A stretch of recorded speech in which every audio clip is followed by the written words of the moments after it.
আসো প্রথমে আমরা একটা অঙ্ক নিয়েছি, দেখো y সমান x into E to the power x। ঠিক আছে, এই দুইটা x আছে এবং এই x দুইটা গুণাকারে আছে, অথচ গুণ করা যাচ্ছে না। এমন সত্যের জন্য আসলে গুণের নিয়মের সূত্র ইউজ করতে হয়, এমন সত্যের জন্য গুণের নিয়মের সূত্র ইউজ করতে হয়। তাহলে আমরা এখানে অন্তরীকরণ করব dy by dx, okay, x e to the power x। y এর মান জায়গায় y এর মানটা বসাইছি। এখন এটা অন্যভাবে করার অপশন নাই, এটা গুণের নিয়মে করতে হবে। তাহলে এখানে আমরা কি করেছি, ইউ বি ছিল, যখন আমাদের ইউ বি ছিল তখন ইউ কে বাইরে রেখে বি কে অন্তরকরণ, অর্থাৎ প্রথমটাকে বাইরে রেখে দ্বিতীয়টাকে অন্তরকরণ, প্লাস দ্বিতীয়টাকে বাইরে রেখে প্রথমটাকে অন্তরকরণ। আমরা ঠিক একই কাজ করব।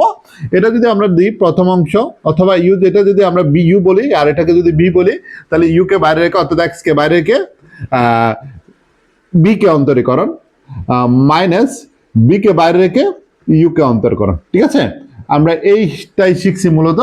এখন আমরা গুণের নিয়মের সূত্রটি ইউজ করেছি, প্রথমটা বাইরে রেখে দ্বিতীয়টাকে অন্তরকরণ, প্লাস দ্বিতীয়টাকে বাইরে রেখে প্রথমটাকে অন্তরীকরণ। ঠিক আছে, এখন আসো আমরা যদি ইউজ করি, দেখো এটা অন্তরীকরণের বাইরে কোনো মান অন্তরকরণ করা যায় না, যা আছে তা থেকে যায়।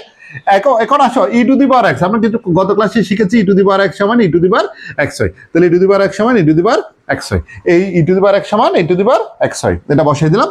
Plus E to the power x, এটা অন্তরকরণের বাইরে, এটা যা আছে তা এক্স কে অন্তরকরণ করলে 1 হয়। এটাই হচ্ছে আমাদের কাজ মূলত। অন্তরীকরণ করা শেষ, যেখানে অন্তরকরণ করা শেষ সেখানে অন্তরীকরণের চিহ্নগুলো উঠে যাবে, সেগুলো আর বসবে না। কেমন, এখান থেকে তাহলে কি করা যাচ্ছে, এখান থেকে e to the power x common যাচ্ছে, e to the power x common নিলে আমাদের থাকে এক্স প্লাস 1। এটাই মূলত আনসার। গুণের নিয়মের সূত্রের আনসার হচ্ছে একদম সহজ।